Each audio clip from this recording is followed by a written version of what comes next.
Now अब हम पढ़ने वाले हैं फॉर लूप। जैसा कि मैंने लास्ट टाइम बताया था कि फॉर लूप कहाँ यूज आता है, जहां आपको फिक्स हो कि कितने नंबर टाइम आपको किसी टास्क को रिपीट करना है। तो जहाँ पर नंबर बेस्ड अगर हमें रिपीटेशन करना है तो वहां पर हम फॉर लूप यूज करेंगे।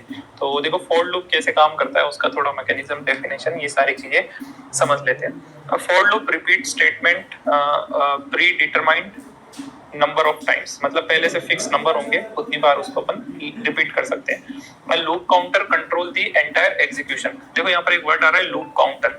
लूप काउंटर क्या होता है? काउंटर का मतलब क्या होता है? जो काउंट करता है। तो यहाँ पर एक काउंटर हम लोग क्रिएट करते हैं। काउंटर एक्चुअल में एक वेरिएबल होता है जो लूप की एग्जीक्यूशन को काउंट करता जाता है 1 2 3 4, क्योंकि अगर हमें एक लिमिटेड टाइम के लिए चलाना है तो किसी न किसी को वो काउंट करना पड़ेगा कि कितनी बार हम एग्जीक्यूट कर चुके हैं। तो वहां पर हम लोग एक लूप काउंटर यूज करते हैं फॉर लूप को एग्जीक्यूट करने के लिए। तो अब देखो लूप काउंटर को हमें सबसे पहले क्या करना पड़ता है, ये स्टेप्स है कि किस तरीके से फॉर लूप काम करता है, या फिर फॉर लूप के अंदर अपन जो उसका स्ट्रक्चर होता है वो किस तरीके से एग्जीक्यूट होता है। तो सबसे पहले क्या होता है, लूप काउंटर को इनिशियलाइज करना पड़ता है। जैसे वेरिएबल का इनिशियलाइजेशन हमने पढ़ा था कि हम लोग लिखते हैं int a is equal to 1 2 3, जो भी लिखना है हमें, इस तरीके से हम लोग लिखते हैं। तो सबसे पहले लूप काउंटर जो होता है, लूप काउंटर भी क्या होता है, एक वेरिएबल ही होता है, उसको इनिशियलाइज करना होता है। ठीक है। अब जो इनिशियलाइजेशन होता है, इनिशियलाइजेशन का मतलब क्या होता है, जो काउंटर जिस नंबर से चालू होगा, जैसे मान लो आपको कोई टास्क 5 टाइम रिपीट करानी है, तो 5 टाइम रिपीट कराने का मतलब क्या, आप काउंटर को 1 से शुरू कर सकते हैं और 5 तक उसको कंटिन्यू कर सकते हैं, यानी 1 2 3 4 और 5। तो इनिशियलाइजेशन का मतलब क्या है, उसको शुरू की वैल्यू देना है। अब जैसे मान लो आपको 5 टाइम चलानी है, लेकिन आप काउंटर को कोई और नंबर से शुरू करना चाहते हो, आप 5 से शुरू कर सकते हो, बट वो कहां तक चलेगा, 6 7 8 और 9। तो 5 6 7 8 9 ऐसे 5 टाइम वो चल जाएगा। तो कोई भी नंबर जिससे अपने को उसको शुरू करना है, या फिर आप नेगेटिव में भी इसको चला सकते हैं काउंटर को। जैसे मान लो आपने 5 से शुरू कर दिया तो 5 4 3 2 1, ऐसे उल्टा भी आप काउंटर को चला सकते हो। तो इनिशियलाइजेशन का मतलब क्या है कि शुरू में आप क्या वैल्यू देना चाहते हो उसको। तो शुरू में आपको 5 देना है, उसको 1 देना है, जो भी नंबर आप देना चाहते हो उसको वो नंबर आप दे सकते हो।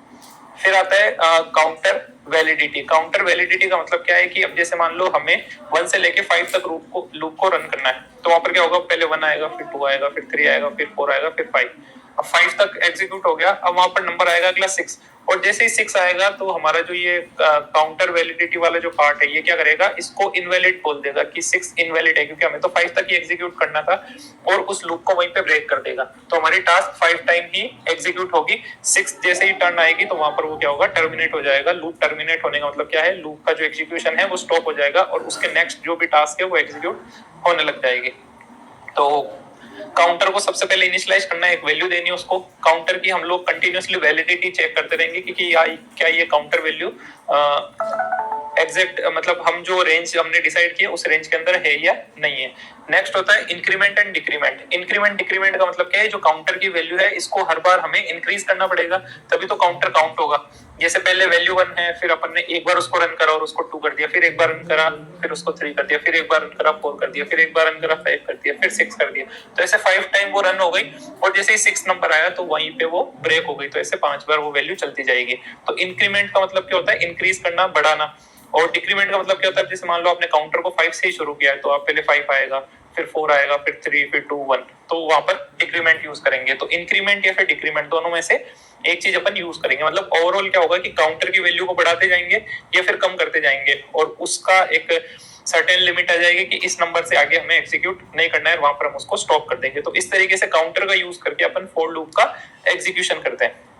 तो अब देखो इसका एक बार फ्लो चार्ट समझ लेते हैं कि किस तरीके से ये काम करता है। सबसे पहले जो काउंटर स्टार्ट होगा वो आएगा वैलिडेशन के लिए, क्या हमारा काउंटर नंबर जो है वो वैलिडेट है। अगर वो ट्रू है, मतलब वैलिडेट अगर वो है, तो हमारा कोड एग्जीक्यूट होगा, और फिर वापस से हमारा जो इंक्रीमेंट डिक्रीमेंट जो भी प्रोसेस होती है वो सारी होगी, और वापस वैलिडेशन के लिए जाएगा। अभी भी वैलिड है तो फिर से वो ट्रू होगा, और फिर से कोड एग्जीक्यूट होगा। ऐसे वो कंटिन्यूअसली चलता जाएगा, और कब तक, जब तक ये वैलिडेशन फॉल्स नहीं हो जाता। और वैलिडेशन फॉल्स होती है हमारी टास्क क्या होगी, एंड हो जाएगी। तो इस तरीके से ये काम करता है। तो अब अपन इसका एक एग्जांपल ले लेते हैं, इसका सिंटेक्स समझ लेते हैं, एंड किस तरीके से एग्जीक्यूट होता है ये अपन करके देख लेते हैं। तो देखो सबसे पहले हम पहले भी यूज कर चुके हैं, तो आपको थोड़ा सा आइडिया होगा कि किस तरीके से इसको लिखना होता है। सबसे पहले आपको स्मॉल में लिखना होता है 4। ठीक है, इस तरीके से हम लिखेंगे 4। उसके आगे एक ब्रैकेट बनाना होता है, ये ब्रैकेट बनेगा आगे, और उसके अंदर 3 स्टेप होते हैं, 1, फिर सेमीकोलन, सेकंड स्टेप, फिर सेमीकोलन, फिर थर्ड स्टेप। तो 3 जो स्टेप होते हैं उन तीनों स्टेप को बीच में से उनको डिवाइड कौन करता है? सेमीकोलन। ये सिंटैक्स इसका कंपलसरी सिंटैक्स है, इसको आप चेंज नहीं कर सकते। अब इनिशियलाइजेशन का मतलब हमने समझा था, मतलब काउंटर को इनिशियलाइज करना। अब जैसे मान लो आपको वैल्यू लेनी है 1 से लेके 10 तक, आपको इसको चलाना है। ये जो काउंटर है इसके अंदर जो भी टास्क है उसको 1 से लेके 10 तक अगर आपको चलाना है तो आप क्या कर सकते हैं? ये तो उसको 0 से स्टार्ट कर लो, ये 1 से स्टार्ट कर लो, ये आपकी मर्जी है। बस 0 से स्टार्ट करना है तो इसको 9 तक हमें रोक देना है, और अगर 1 से स्टार्ट करना है तो 10 तक रोक देंगे। और अपन ये सारी चीजें जो कंडीशन अपन क्रिएट करना सीखा था अपन ने, या फिर अपन ऐसा कह सकते हैं लेस देन इक्वल टू जो हमने सीखा था कंपैरिजन ऑपरेटर, उसके थ्रू ये चीजें कर सकते हैं। तो सबसे पहले इनिशियलाइजेशन होगा, फिर वैलिडेशन होगा, मतलब चेक करेंगे कि जो वैल्यू अभी चल रही है वो बराबर है या नहीं है, और उसके बाद में इंक्रीमेंट या फिर डिक्रीमेंट। तो अब देखो इस एग्जांपल के थ्रू समझते हैं। सबसे पहले क्या हो रहा है? इनिशियलाइजेशन।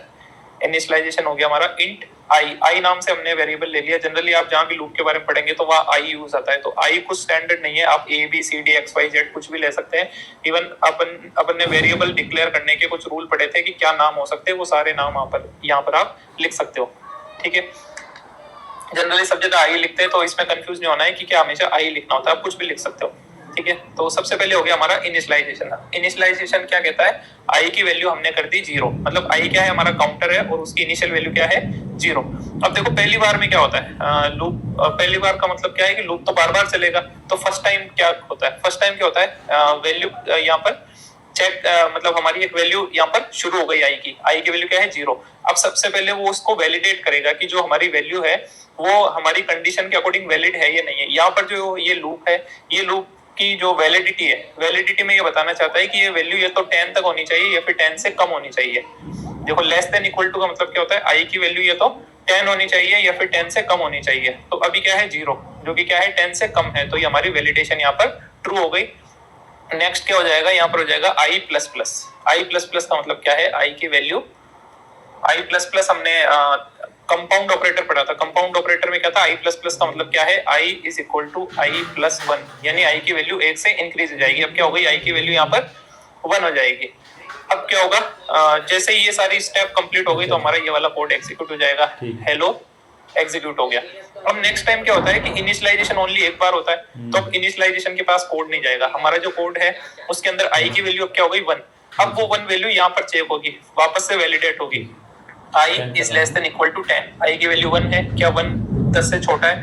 बिल्कुल सही है, तो ये फिर से वैलिडेट हो गया। अब आई प्लस प्लस हो गया, यानी आई की वैल्यू हो गई 2। अब 2 वैल्यू हो गई और फिर से हमारा ये वाला कोड एग्जीक्यूट हो गया। 2 बार कोड एग्जीक्यूट हो गया और आई की वैल्यू 2 हो गई। अब फिर से वैलिडेशन होगा, यहाँ पर आई की वैल्यू 3 हो गई, 2 हो गई। अब तो अब 2 क्या 10 से छोटा है? बिल्कुल सही है। तो इस तरीके से 10 तक वो टास्क हमारी चलती जाएगी। और अगर इस लूप की बात करें तो ये 0 से 10 तक चल रहा है, तो ये 11 टाइम्स वैल्यूज को प्रिंट करेगा। यहाँ पर जो लिखा हुआ है उसको 11 टाइम प्रिंट करेगा। अब अगर मैं इक्वल वाला साइन हटा देता हूँ यहाँ से, तो ये वैल्यू आई से 10 से कम तक रहेगी। 10 से कम मतलब ओनली 9 पर आके रुक जाएगी। तो 0 से 9 ये 10 टाइम्स चलेगा। तो स्टॉप।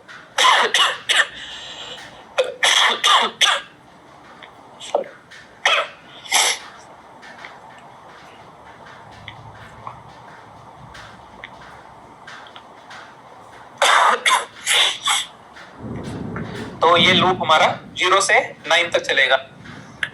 0 से 9 यानी 10 टाइम से चलेगा। अब आपको यहाँ पर 11 टाइम चलाना है, 10 टाइम चलाना है, जितने बार भी चलाना है उसके अकॉर्डिंग आप क्रिएट कर सकते हो। अब आप जैसे मान लो 1 से स्टार्ट करते हैं इसको, तो आप लेस देन इक्वल टू 10 लिखेंगे तो 1 से 10 तक वैल्यू जाएगी, तो 10 टाइम चलेगा। तो इस तरीके से आप यहाँ पर वैल्यू चेंज करके अपने लूप का काउंटर चेंज कर सकते हैं। और ये प्लस प्लस जो लिखा हुआ है हर बार वैल्यू को इंक्रीज करता जाएगा। अब मैंने यहाँ इंक्रीमेंट डिक्रीमेंट दोनों लिखा है, तो अगर आपको डिक्रीमेंट वाला बनाना है तो आप क्या कर सकते हो? इसको 10 से स्टार्ट कर दो और यहाँ पर डिक्रीमेंट होता जाएगा। आई माइनस माइनस लिख देंगे तो वैल्यू 9, 8, 7, 6 ऐसे आती जाएगी। और यहाँ पर आप कर दो इसको I is greater than equal to 1। इस तरीके से आप इसको कर सकते हो। तो जब तक वो 1 से ऊपर रहेगी या फिर 1 के बराबर रहेगी तब तक ये एग्जीक्यूट होता जाएगा। तो अब अपन क्या करते हैं, कुछ एग्जांपल इसके साथ करके देख लेते हैं। वैसे हमने वेरिएबल में देखा था, एक बार फिर से देख लेते हैं कि लूप किस तरीके से, स्पेसिफिकली फॉर लूप किस तरीके से काम करता है। तो अब अगर आर्डिनो सॉफ्टवेयर की बात करें तो आर्डिनो के अंदर हम लोग इसको लूप बनाते हैं कि किस तरीके से हमारा लूप काम करेगा। तो लूप के लिए सबसे पहले हमें क्या करना होता है, हम लिखेंगे 4, ठीक है, 4 स्मॉल में आएगा। अब उसके आगे ब्रैकेट बना दो। अब ब्रैकेट बनाने के बाद में 2 सेमीकोलन लगा दो इसके अंदर। सेमीकोलन लगाने में ये 2 सेमीकोलन लगा दिए, कितना पार्ट हमारा कंपलसरी है। अब इसके अंदर जो भी सिचुएशन कंडीशन जो भी आपको लगानी है वो इजीली हम लगा सकते हैं। अब जैसे सेम अपन एक काउंटर बनाते हैं, तो काउंटर को इनिशियलाइज करना पड़ेगा। तो int i is equal to 0, तो ये हमारा काउंटर बन गया, इसका इनिशियलाइजेशन हमने कर दिया। अब देखो ये जो डिक्लेरेशन जो आपने डेटा टाइप इसका लिखा है, ये आप लोग यहाँ पे लिख सकते हैं। इसको ऐसे भी कर सकते हैं हम, इंट आई, यहाँ पे इसको डिक्लेयर कर दिया और यहाँ पर आप डायरेक्ट इसको इनिशियलाइज कर सकते हैं। ठीक है, डिक्लेरेशन ऊपर करके इनिशियलाइजेशन यहाँ कर सकते हैं, या फिर इंट यहाँ पर भी लिख सकते हैं आप डायरेक्ट, दोनों चीजें लिख सकते हैं। फिर आएगा हमारा आई इज लेस देन 10 एंड उसके बाद में हम लिख देते हैं आई प्लस प्लस। तो हम क्या चाहते हैं, आई 0 से स्टार्ट होगा और 9 तक चलेगा। 9 तक क्यों, मतलब आई लेस देन 10, तो जैसे ही 10 होगा तो ये वैलिडेशन क्या हो जाएगा, फॉल्स हो जाएगा, क्योंकि यहाँ पर हमने इक्वल का साइन नहीं लगा रखा। तो आई से नीचे तक ही इसकी वैल्यू रहेगी, सॉरी 10 से नीचे तक। अब इसको हम लोग सीरियल मॉनिटर पे प्रिंट कर लेते हैं, सीरियल डॉट प्रिंट।